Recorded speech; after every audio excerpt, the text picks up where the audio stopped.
with Cathal King. And a simple question for you, Cathal. Would Sinn Féin in government get rid of water charges?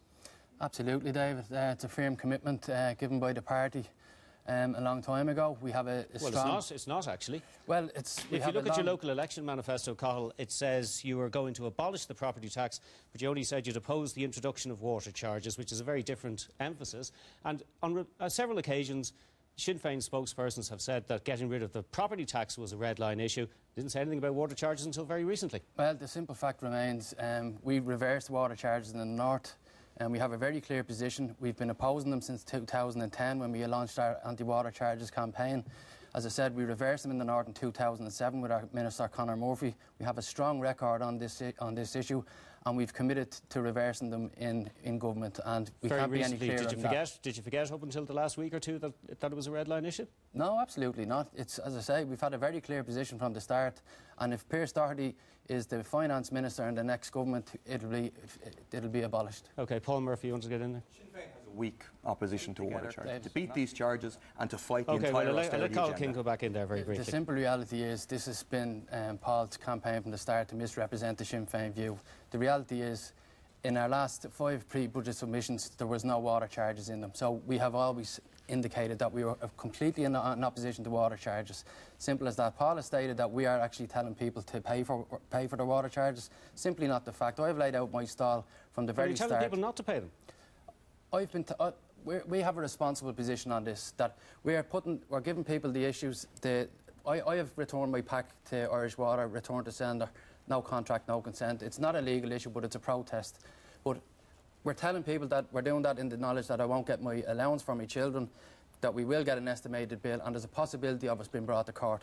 The other side are basically not telling people any of that information, and they're telling them just not to pay. And sorry, you sent your pack back. Are you going to pay your water charges? No, I'm not going to pay my water charges. Are you telling other people to pay their water charges? I'm giving people...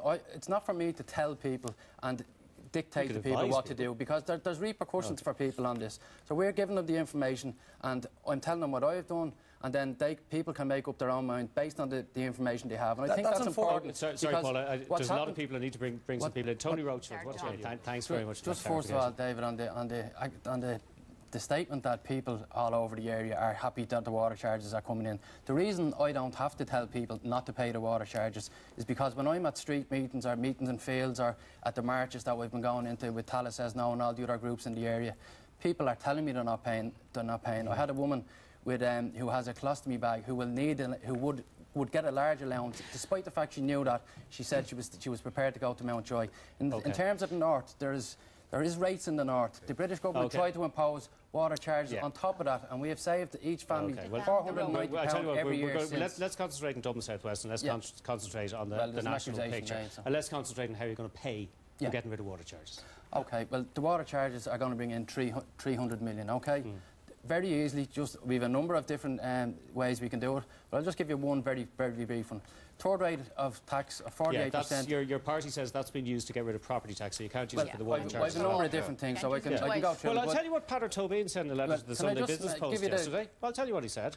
They're going to get rid of water charges through mixed funding from Exchequer funding and the local government fund, and through the accurate billing and collection of non-domestic water charges. That doesn't sound very clear to me. No, well, that's the way the water is. That's the way we pay for water at the moment, through our car tax, through the local government fund, through the commercial water charges and other general taxation. But what's it going to be taken away from if you're... You've asked me a question, David. Can I come up with a solution? OK, just one that'll give you one. Now we've many others, but a third rate of tax of 48% on those of incomes over €100,000. That'll bring in 448 million. Which you've already said you're using for the property tax. Yeah, well, OK, well, there's other things like the property. We could reintroduce the non-principal private residence charge.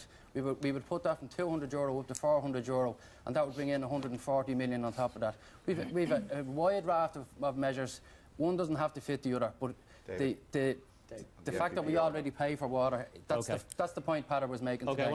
I want some people to bring some other people in. Declan Burke. Thanks very much, I've lived in Tallaght all my life. I'm raising my children here, OK? I'm on the council 11 years, and I'd invite Pamela or Koch or John or anyone up to my advice clinic on a Thursday evening. The last time I was at my clinic, I was there for 4 hours. There was 40-odd people at it, OK?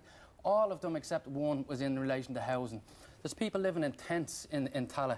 There's people living in abandoned industrial units like Gallagher's. There's people sleeping in cars while their children are off in the grandparents' house. This is 2014, and this is what we're putting up with. And we're being told that the people are feeling upbeat about this. There's areas of my area that have 70% unemployment, that have never seen the Celtic Tiger, and people are telling us now that there's a recovery, and people are feeling very optimistic and good. There's nothing could be further than the truth. Can I bring in Francis Noel Duffy there, please? You need to bring some other people in. Cathal wants to get in there. Sorry, no. To say that there was an oversupply of housing in Dublin South West is just ridiculous.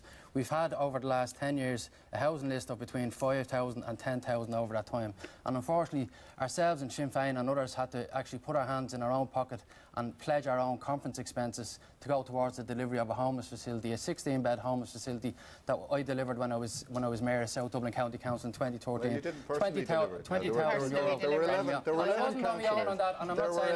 councillors, and actually I was one of them, and there were 7 Labour, and we don't kind of wear it as a big badge of honour on our sleeves either. But Sinn Féin give you the impression that they built it nearly brick by brick themselves. There were 11 councillors. Very briefly.